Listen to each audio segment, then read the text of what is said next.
Once upon a midnight dreary, while I ponder weak and weary over many a quaint and curious volume of forgotten lore, while I nodded, nearly napping, suddenly there came a tapping, as if someone gently rapping at my chamber door. "'Tis some visitor," I muttered, "tapping on my chamber door. Only this, and nothing more." Distinctly I remember, it was in the bleak December, and each separate dying ember wrought its ghost upon the floor. Eagerly I wished tomorrow vanity I had sought to borrow from my book secretes of sorrow for the lost Lenore, for the rare and radiant maiden whom the angels named Lenore, nameless here and nothing more. And the silken, sad, uncertain rustling of each purple curtain thrilled me, filled me with fantastic terrors never felt before. So that now, to still the beating of my heart, I stood repeating, "'Tis some visitor entreating entrance at my chamber door. Some late visitor entreating entrance at my chamber door. This it is, and nothing more." Presently my soul grew stronger, hesitating then no longer. "Sir," I said, "or madam, truly your forgiveness I implore. But the fact is I was napping, and so gently you came rapping, and so faintly you came tapping at my chamber door, that I scarce was sure I heard you." Here I opened wide the door. Darkness there, and nothing more. Deep into that darkness peering, long I stood there wondering, fearing, doubting, dreaming dreams no mortal ever dared to dream before. But the silence was unbroken, and the stillness gave no token, and the only word there spoken was the whispered word, "Lenore." This I whispered, and an echo murmured back the word, "Lenore." Merely this, and nothing more. Back into the chamber turning, all my soul within me burning, soon again I heard a tapping, somewhat louder than before. "Surely," I said, "surely that is something at my window lattice. Let me see then, what thereat is, and this mystery explore. Let my heart be still a moment and this mystery explore. 'Tis the wind, and nothing more." Open here I flung the shutter, when, with many a flirt and flutter, in there stepped a stately raven of the saintly days of yore.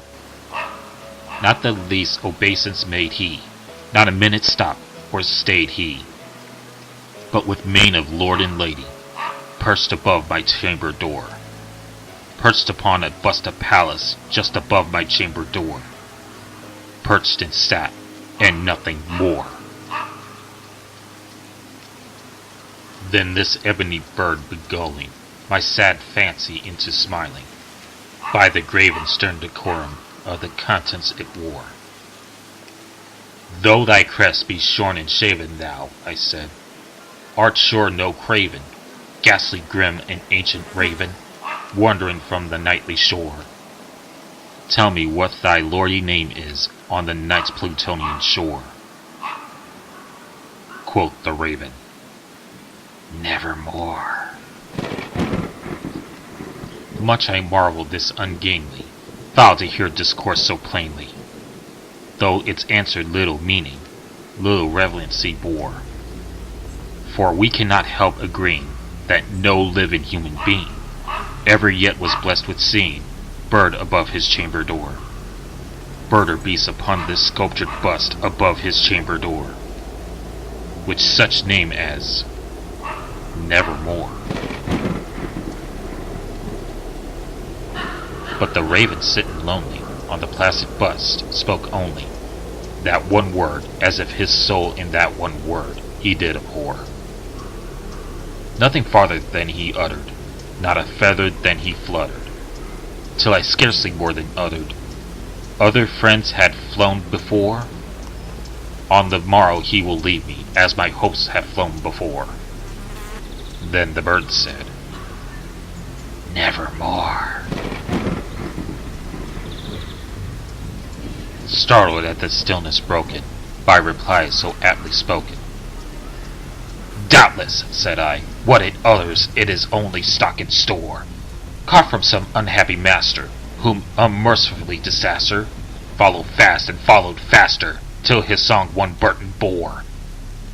'Tis the dirges of his hope that melancholy burden bore, of never, nevermore. But the raving still beguiling all my fancy into smiling, straight I wheeled a cushioned seat in front of bird and bust and door. Then upon the velvet sinking, I betook myself a linking, fancy unto fancy, thinking what this ominous bird of yore, what this grim, ungainly, ghastly, gaunt, and ominous bird of yore meant of croaking, nevermore. This I sat engaged in guessing, but no syllable expressing, to the fowl whose fiery eyes now burned into my bosom's core. This and more I sat divining, with my head at ease reclining, on the cushion's velvet lining that the lamplight gloated o'er, but whose velvet violet lining with the lamplight's gloated o'er she shall press, nevermore. Then methought the air grew denser, perfumed from an unseen censer, swung by seraphim, whose footfalls tinkled on the tufted floor. Wretch! I cried, thy God hath lent thee, by these angels hath he sent thee respite, respite, and nepenthe from thy memories of Lenore. Quaff, oh quaff this kind nepenthe, and forget this lost Lenore.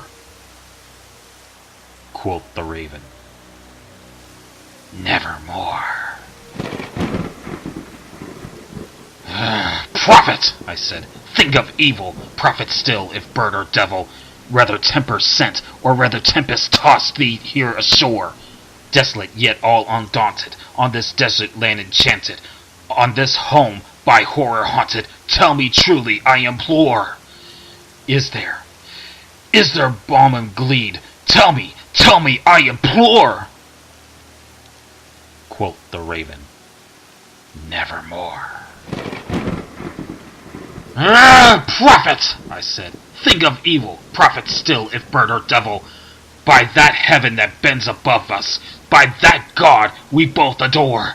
Tell this soul with sorrow laden, if within the distant Aden it shall clasp its Satan maiden, whom the angels name Lenore. Clasp a rare and radiant maiden, whom the angels name Lenore. Quoth the raven, Nevermore. Be that word our side of parting, bird or fiend, I shrieked upstarting. Get thee back into the tempest and the night's plutonium shore. Leave no black plume as a token of that lie thy soul hath spoken. Leave my loneliness unbroken, quit the bust above my door. Take the beak from out my heart, and take thy form from off my door.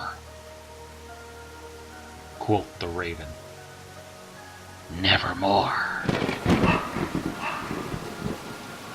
And the raven, never fleeing, still is sitting, on the pallid bust of Pallas, just above my chamber door. And his eyes have all the seeming of a demon's that is dreaming. And the lamplight o'er him seeming throws his shadow on the floor. And my soul from out that shadow lies floating on the floor, shall be lifted nevermore.